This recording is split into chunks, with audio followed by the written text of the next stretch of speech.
ఆత్మబంధులందరికీ నా యొక్క ఆత్మ ప్రణామాలు. ఇంత గొప్ప ధ్యాన జ్ఞాన మార్గాన్ని మనకు అందించిన మహాత్ములైన బ్రహ్మర్షి పితామహ పత్రిజీ దంపతులకు, నాకు జ్ఞానాన్ని అందించిన బ్రహ్మర్షి తటవర్తి వీర రాఘవ గారి దంపతులకు ఆత్మ ప్రణామాలు తెలుపుకుంటూ ఈరోజు కార్యక్రమాన్ని మనం మొదలు పెట్టుకుందాం. మాస్టర్స్, మనం ఒక విషయం గురించి తెలుసుకుంటున్నాం. సాధనలో సాధకుడు ఎదగాలంటే బుద్ధుడు చెప్పినటువంటి మెలకువలు ఈరోజు చిట్ట చివరిదైనటువంటిది, ఎంత నిగ్రహంతో ఉండగలిగితే నీకు అంత అగ్రస్థానం ఉంటుంది. దీని గురించి ఈరోజు మనం తెలుసుకుందాం. చూడండి, ఈ సూక్తిలో బుద్ధుడు మన యొక్క జీవితాన్ని మార్చే ఒక గొప్ప సత్యాన్ని మనకు అందజేశారు. మానవుని అగ్రస్థానానికి చెప్పేది అతని సంపద కాదు, పదవి కాదు, పేరు కాదు, ఇంకేది కాదు. ఏంటి? కేవలం తనను తాను నియంత్రించుకునేటువంటి నిగ్రహం. మరి దీన్నే తటవర్తి రాజ్యలక్ష్మి అమ్మ ఒక చక్కటి సూక్తి చెప్పింది. ఏంటి అంటే, మనసు వెళ్ళిన చోటికి కళ్ళు వెళ్ళిన చోటికి మనసు వెళ్ళకూడదు, మనసు వెళ్ళిన చోటికి కాళ్ళు వెళ్ళకూడదు. అంటే ఇక్కడ ఈ సూక్తి చాలా చక్కగా మనకు అర్థం చేసుకుంటే మన మనసును ఎంత నిగ్రహంలో ఉంచుకోవాలనేది మనకి ఇక్కడ అర్థం అవుతుంది. ఎందుకంటే మన కళ్ళు ప్రతిరోజు ఎన్నో రకాలైనటువంటి వస్తువులను చూస్తాయి, అవునా? చెవులున్నాయి, ఆ చెవులతో మనం ఎన్నో రకాల విషయాలు వింటాం. మనకు అవసరం ఉన్నవి వింటాము, అవసరం లేనివి వింటాం. కానీ దేని గురించి మనం పట్టించుకోవాలి, దేని గురించి పట్టించుకోవద్దు అనే ఆ విచక్షణ జ్ఞానం మనకు ఉండాలి. నోరుంది, ఎన్నో రకాల వస్తువులు, తినుబండారాలు మనం బయటికి వెళ్ళినప్పుడు కనిపించవచ్చు, లేదా మన ఇంట్లో మనం ఉన్నా కూడా ఏదైనా ఒక ముక్కుతో వాసన రావడము, లేదా మన మనసే వాటిని తినాలనిపించడం, ఇలా రకరకాలుగా ఈ మనసు కోరుకుంటుంది.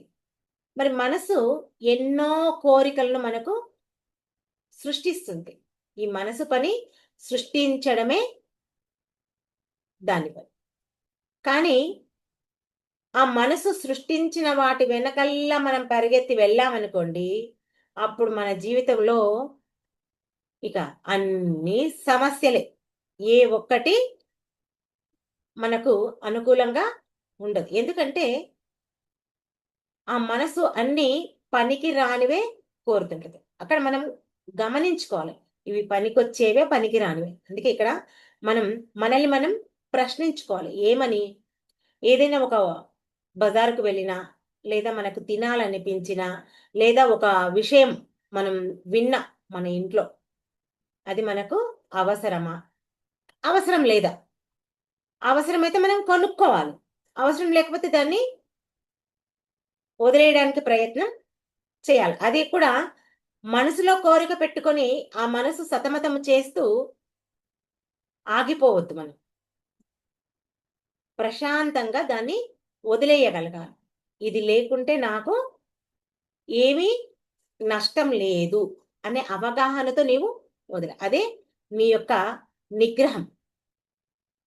లేకుంటే నువ్వు బాధపడుకుంటూ దాని గురించే, అయ్యో నేను కొనుక్కోవాలనుకున్నా కొనుక్కోలేదు అని బాధపడుకుంటూ ఉంటే ఏమవుతుంది?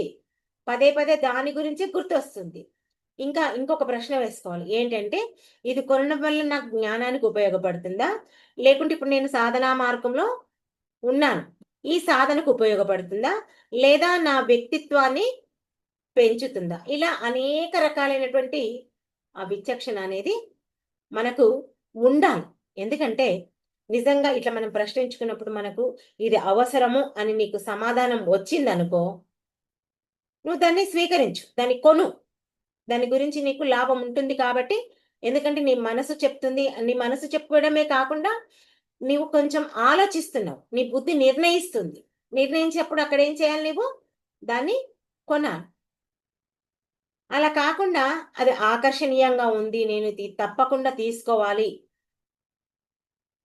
అని నీ మనసు మొరాయించిందనుకో, అక్కడ నీకింక కష్టమే.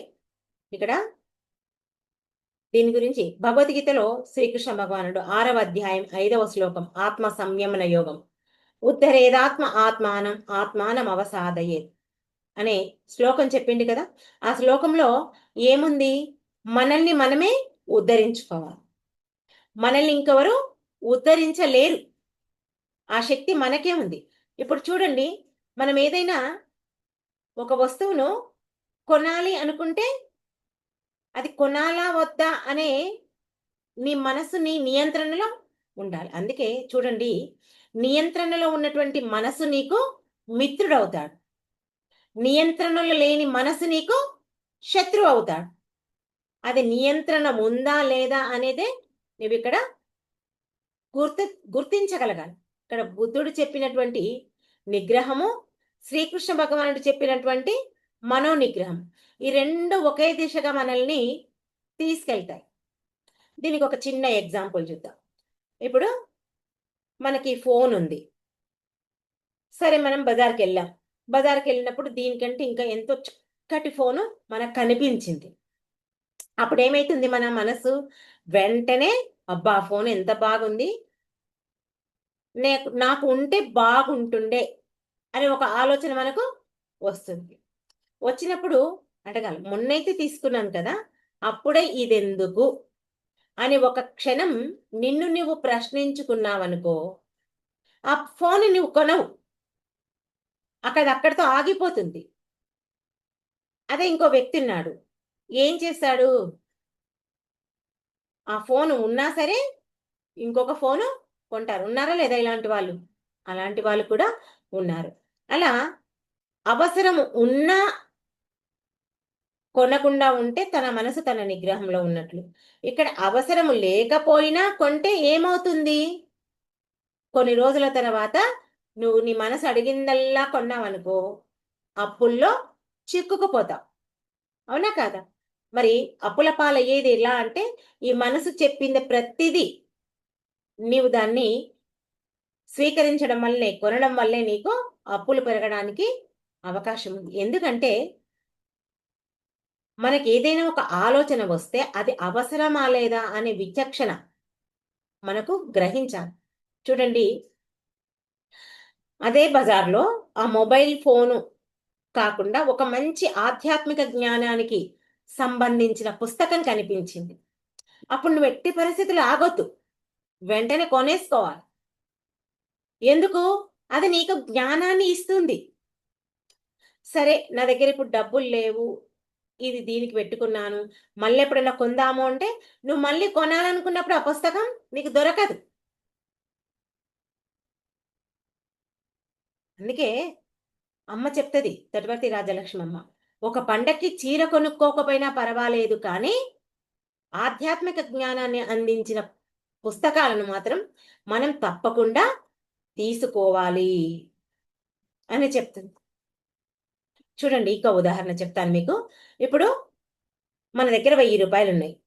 మనం చీరల షాప్కి వెళ్ళాం. చీరలు రకరకాల చీరలు ఉంటాయి. 1000 రూపాయలు ఉంటవి, 2000 రూపాయలు ఉంటవి, దాని పై స్థాయికో ఎన్నో రకాలుగా ఉంటుంది. మరి కింది స్థాయి చూస్తే 200 ఉంటుంది, 150 రూపాయలు ఉంటుంది, 100 రూపాయలు ఉంటుంది. సరే, ఇక్కడ మనకు ఎంత అవసరం చీర? ఏదైనా ఈ శరీరాన్ని కప్పుకోవడానికే అని ఉంటుంది. కానీ ఆ విషయం గురించి ఆలోచిస్తామా మనం? ఎంత ఎక్కువ రేటు పెట్టి కొంటే అంత మన విలువ, మన ఆడంబరము, మనల్ని మెచ్చుకుంటారు, అమ్మ ఇంత చీరన అంటారని మనం ఇలా రకరకాలుగా ఆలోచిస్తాం.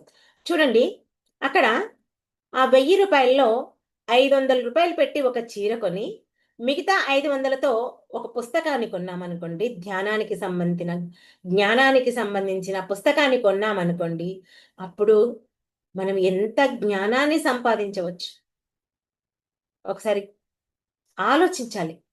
ఎందుకంటే చీరనేమో కొన్ని రోజులు కట్టుకుంటాం, 6 నెలలు కట్టుకుంటాం, సంవత్సరం కట్టుకుంటాం, 2 సంవత్సరాలు కట్టుకుంటాం, లేదా 10 సంవత్సరాలు కట్టుకుంటాం పోని అనుకుందాం. ఈ జ్ఞానం ఉందే, ఈ జన్మకే కాదు, జన్మ జన్మలకు ఉపయోగపడుతుంది. అంటే ఇక్కడ ఎక్కువ రేటు గల చీర గొప్పదా, జన్మ జన్మలకు ఉపయోగపడే జ్ఞానం గొప్పదా? అంటే నీకు ఏదైనా ఒక కోరిక వస్తే దాని గురించి నిగ్రహంతో ఉండి నీవు దాని గురించి ఆలోచించగలిగే కెపాసిటీ నీవు ఇక్కడ సంపాదించాలి. ఎందుకంటే జ్ఞానం సంపాదించడం వల్ల మన యొక్క జీవితమే మారిపోతుంది. అవునా కాదా? మనమందరం ఇప్పుడు ధ్యాన మార్గంలోకి వచ్చాం, ధ్యానం చేస్తున్నాం, జ్ఞానాన్ని వింటున్నాం. ఇంతకు ముందులా ఉందా మన జీవితం? ఇప్పుడు ఎన్ని మార్పులు వచ్చాయి. మరి ఎప్పుడైతే మన జీవితంలో ఆ మార్పు వచ్చిందో మన జీవితం కూడా చాలా ప్రశాంతంగా ఉంటుంది. మన ఆధ్యాత్మికంగా కూడా మన ఆత్మ ఉన్నతికి మనం ఎదుగుదల ఉంటుంది. దానికి తోడ్పడతాం. ఆత్మ ఎదుగుదల మనం తోడ్పడతాం. అందుకే ప్రతి ఖర్చు ఒకటే ఖర్చు కాదండి. అక్కడ అవసరమా, అవసరం లేదా అనేది ఒక విచక్షణ మనకు ఉండాలి. ఇక్కడ జ్ఞానం మీద పెట్టినటువంటి ఖర్చు ఏమవుతుంది? మనకు జీవితాంతం దాన్ని జన్మ జన్మలకు మనకు ఉపయోగపడుతుందని చెప్పుకున్నాం. ఇక్కడ ఒకటే గుర్తుపెట్టుకోవాలి, మనకు జ్ఞానం కావాలంటే ఒకటిని వదులుకోవాలి. నాకు 1000 రూపాయల చీర కావాలి, జ్ఞానం కావాలంటే 2 రావు నీకు. ఇక్కడ 500 రూపాయల చీర కొంటే 500 రూపాయలు పెట్టి నీవు పుస్తకాన్ని కొంటావు, లేదా 800 పెట్టి ఒక పుస్తకాన్ని కొంటావు. ఎందుకంటే ఒక్కొక్క పుస్తకం విలువైనవి కూడా ఉండొచ్చు, అంటే రేట్లు కూడా ఎంతో ఎక్కువగా ఉండొచ్చు. అంటే ఇక్కడ మనం ఒకటే గుర్తుపెట్టుకోవాలి, ఏదైనా ఒకటి త్యాగం చేస్తేనే మనకు మన యొక్క జీవితానికి ఉపయోగపడే దాన్ని మనం పొందగలుగుతాం. చూడండి, ఇప్పుడు మనమే ఉన్నాం, మనం ధ్యానం చేస్తున్నాం. చేసినప్పుడు నేను ఈరోజు ఖచ్చితంగా 6 గంటలు ధ్యానం చేయాలని ఒక సంకల్పం వచ్చింది నాకు. మరి ఈ 6 గంటల ధ్యానం చేయాలంటే ఇంట్లో ఎంతో పని ఉంటుంది, ఉండకుండా ఉంటుందా? ఆ రోజు ఇంకా ఎక్కువ పని ఉంటుంది. ఆ పనితో పాటు మనకు చక్కటి ఒక సీరియల్ మీద ఇంట్రెస్ట్ ఉంటుంది, అవునా? ఆ రోజు ఏం చేయాలి నువ్వు? ఆ సీరియల్ని నువ్వు త్యాగం చెయ్యాలి. ఆ సీరియల్ చూడకుండా నువ్వు ఎప్పుడైతే త్యాగం చేస్తావో అప్పుడు నీ 6 గంటల ధ్యానం చక్కగా నీవు చేయగలుగుతావు. అవునా కాదా? అదే ఒక విద్యార్థి ఉన్నాడు, వాడు ఫస్ట్ ర్యాంక్ రావాలి, నాకు ఐఏఎస్లో సీట్ తెచ్చుకోవాలి, కలెక్టర్ కావాలి, ఒక పెద్ద కోరిక ఉంది. ఆ కోరిక ఉన్నవాడు ఎట్టి పరిస్థితుల వినోద కార్యక్రమాలకు ఫ్రెండ్స్తో తిరగడం కానీ ఇవన్నిటినీ త్యాగం చేయాల్సి వస్తుంది. అతడు నిరంతర కృషి, నిరంతర సాధన చేస్తేనే ఆ ఐఏఎస్ సంపాదించగలుగుతాడు. లేదంటే త్యాగం చేయకపోతే వాడు కాలేడు, ఐఏఎస్ కాలేడు. అట్లా ఇంకా ఇప్పుడు నేను ఎప్పుడు ఆరోగ్యంగా ఉండాలి, ఒక మంచి కోరిక. ఇది ఎవరికి తప్పు లేదు ఉండడం, ఆరోగ్యంగా ఉండడం అని కోరుకోవడం ఎవరికి, అది ఎవరైనా ఆలోచిస్తారు. కానీ మనకున్న కొన్ని చెడు అలవాట్లు అంటే టీ తాగడం, కాఫీ తాగడము, పాన్ తినడము, కొన్ని ఉంటాయి కొంతమందికి కదా. ఇది తింటే నీ హెల్త్కి పడదమ్మా, ఇవి మానేసేయి, అప్పుడు నీ ఆరోగ్యం చక్కగా బాగుంటుందని మనకి ఎవరైనా సజెషన్ ఇస్తారు. పోనీ ఎవరైనా ఎందుకు, ఒక డాక్టరే ఇస్తాడు అనుకో, అది డాక్టర్ పేరే. డాక్టర్ పేరైతే అందరికీ తొందరగా ఈజీగా పట్టించుకుంటారు కదా, డాక్టర్ ఇస్తాడు. మరి మనం ఆరోగ్యంగా ఉండాలంటే ఏం చేయాలి? డాక్టర్ చెప్పిన మాట వినాలి. లేదు, నేను అవి తినేవి తింటా, నా ఆరోగ్యం బాగుండాలంటే ఎప్పుడు నీవు బాగుండు. నీకు సరి అయిన ఆరోగ్యం కావాలి అంటే నీ యొక్క సరికాని అలవాట్లను నీవు వదులుకోవాలి. అలాగే మనకు ఈ ఆధ్యాత్మిక జ్ఞానాన్ని కనుక మనం పొందాలి అనుకుంటే మనం సరికాని పనుల్ని ఎన్నింటినో తగ్గించుకోవాలి. ఊరికనే రాదు ఈ ఆధ్యాత్మిక జ్ఞానం. ఇప్పుడు సపోజ్ ఎల్లిపాయ తినొద్దని చెప్తారు మనకు తటవర్తి దంపతులు, అవునా? ఎల్లిపాయ తినకుంటే ఎట్లా? అది ఉంటేనే టేస్ట్. లేదా ఇంట్లో అందరూ ఏం చెప్తారు? ఎల్లిపాయ అనేది హార్ట్కి మంచిది. ఎవరు మీకు చెప్పారు? సైన్స్ ఎక్కువనా, మీ గురువు ఎక్కువనా అని ఇంట్లో గొడవ స్టార్ట్ అవుతుంది. మనకేమో మన గురువే ఎక్కువ, వాళ్ళకేమో సైన్సే ఎక్కువ కదా. మరి ఇట్లాంటివన్నిటిని అంటే ఆ టాపిక్‌లోకి వస్తే మళ్ళంగా వేరే పోతది. మనం నిగ్రహం గురించే మాట్లాడుకుందాం. ఎందుకంటే ఆ ఎల్లిపాయ తినకుండా మనం ఉండగలగాలి. అంత ఈజీ కాదు ఇది కూడా. ఎల్లిపాయ తినకుండా ఉండాలంటే అంత ఈజీగా ఏమీ కాదు. ఎందుకంటే అది గుమగుమ వాసనొస్తుంటది గదా. అది మనల్ని అటువైపు లాగిచ్చేస్తుంటది. ఇక్కడ ఇలా ఆధ్యాత్మిక జ్ఞానంలో నువ్వు ఉన్నత స్థితికి వెళ్ళాలి అంటే, ఆ ఎల్లిపాయని కూడా బంద్ జేయాలి. అంటే అక్కడ నువ్వు నిగ్రహించుకోవాలి. అందుకే పెద్దలు చెప్తారు. ఒకటి కావాలంటే ఒకటి వదులుకోవాలి. ఇంకొక ఉపమానం చెప్తదమ్మ తటవర్తి రాజలక్ష్మి అమ్మ. ఏందంటే ఒక బిల్డింగ్ ఉంది. బిల్డింగ్ పైకి పోవాలంటే ఏం చేయాలి? మెట్లెక్కాలి. మెట్లెక్కాలంటే ఏం చేయాలి? ఒక మెట్టు మీద ఉన్న కాలు ఇంకో మెట్టు మీదకి పెడితేనే మనం పైకెళ్తాం. అంటే కింది మెట్టు వదిలితేనే పై మెట్టు పైన కాలు పెడతాం. అవునా? అట్లా నువ్వు కింది మెట్లను వదులుకుంటూ పోతేనే నువ్వు అనుకున్న ఆ ప్లేస్‌కు వెళ్ళగలుగుతావు. నువ్వు కింది మెట్టను వదలను నేను. నేను మాత్రం పైకి వెళ్ళాలి అంటే ఎప్పటికి అది సాధ్యమైంది కాదు. అలాగే ఈ ఆధ్యాత్మిక జీవితంలో కూడా మనకు ఎంత ఇష్టమైనవైనా సరే కొన్ని కోరికలను మనం వదులుకోవాలి. వదులుకుంటేనే మనం ఆ ఉన్నతమైనటువంటి ఆనందాన్ని పొందడానికి మనకిక్కడ అవకాశం ఉంటుంది. ఇక్కడ అనుకోవచ్చు. మనం దిగజారినట్లా, దిగిపోయినట్లా అంటే కాదు. అక్కడ మనం పైకి ఎదుగుతున్నట్లు లెక్క. అందుకే ఇక్కడ చూడండి నిగ్రహం అంటే మన యొక్క సుఖాలను వదిలేయమని కాదండి. బుద్ధుడు ఏం చెప్పట్లేదు. నువ్వు ఇది తినకూడదు, నువ్వు సుఖపడకూడదు, నువ్వు ఏమంటారు ఎప్పుడు ఉపవాసం ఉండాలి, సన్యాసం పుచ్చుకోవాలి. ఇవి ఏవి మనకు చెప్పట్లేదు. ఆయన చెప్పేది ఒక్కటే ఒక విషయం ఏంటంటే అవసరానికి పరిమితంగా జీవించు. నీకు ఆకలి ఉన్నప్పుడు తిను. అంతే. అత్యాశతో అయిపోతుందని, ఉంటుందో లేదోని, రేపు మళ్ళీ దొరుకుతుందో లేదో అని మనకు చెప్తారు భగవద్గీతలో శ్లోకం. యుక్తాహార విహారస్య యుక్త చేష్టస్య. బాగుందని ఎక్కువ తిన్నా, బాగుందని ఎక్కువ అత్యాశతో ఖర్చు పెట్టినా, ఏది చేసినా నీకక్కడ నిరాశే. అక్కడ నువ్వు కోల్పోవలసిందే. ఒక్కటే గుర్తుపెట్టుకో. నీకేదైనా ఒక వస్తువు కొనాలనిపిస్తే అక్కడ నీకు అది అవసరమా? అవసరం ఉంటే కొను. కానీ 10 మందికి చూపినీకి నువ్వు కొనొద్దు. అది ఆడంబరమైతది. అయినంతనే నీవు సంపాదించుకో.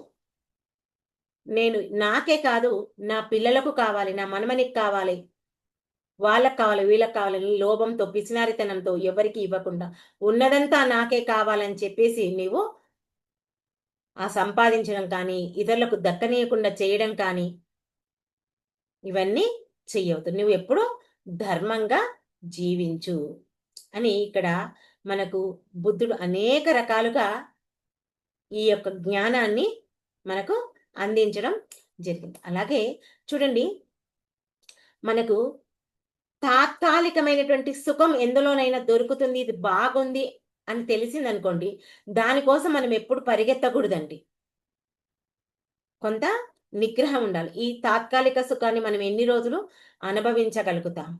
ఇప్పుడు చూడండి మీకు ఇంకా ఎగ్జాంపుల్ చెప్పాలంటే, ఇప్పుడు మనం సాధన చేస్తున్నాం. ఈ సాధన చేసేటప్పుడు కొంతమంది ఏం చెప్తారు అంటే, మీరు పలానా సంకల్పం పెట్టుకొని, మీకు ఇప్పుడొచ్చినటువంటి ఏదైతే కర్మ ఉందో, ఆ కర్మని మీరేం చేయండి అంటే, నెక్స్ట్ జన్మకు పోస్ట్‌పోన్ చేసుకోండి. ఇప్పుడు ఉన్న జీవితాన్ని హాయిగా జీవించండి అని చెప్పారనుకోండి. అప్పుడు మనకేమనిపిస్తది? అరే! ఇదేదో బాగుంది గదా టెక్నికు. ఇది చేస్తే అయిపోతుంది.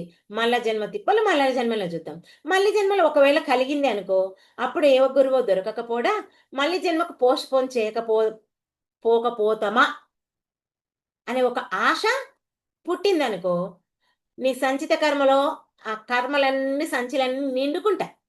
అది నువ్వు మొయ్యలేక సస్తావు. అదేదో తెలిసింది ఈ జన్మల గురువు దొరికిండు, జ్ఞానము దొరికింది. అదేదో ఇప్పుడే అనుభవిస్తే అయిపోదా? ఎందుకింత ఆలోచించరు? అంటే ఇప్పుడు తాత్కాలికమైనటువంటి సుఖం గురించి నువ్వు ఆలోచిస్తున్నావే. నీకు మళ్ళీ జన్మ రావడానికి ఎన్ని సంవత్సరాలు పడుతుందో తెలియదు. వచ్చిన తర్వాత నీకు గురువు దొరుకుతాడా దొరకడా అనే గ్యారంటీ కూడా లేదు. మరి దొరికిన జన్మను, దొరికిన గురువును, దొరికిన జ్ఞానాన్ని ఎందుకు వ్యర్థం చేసుకుంటావు?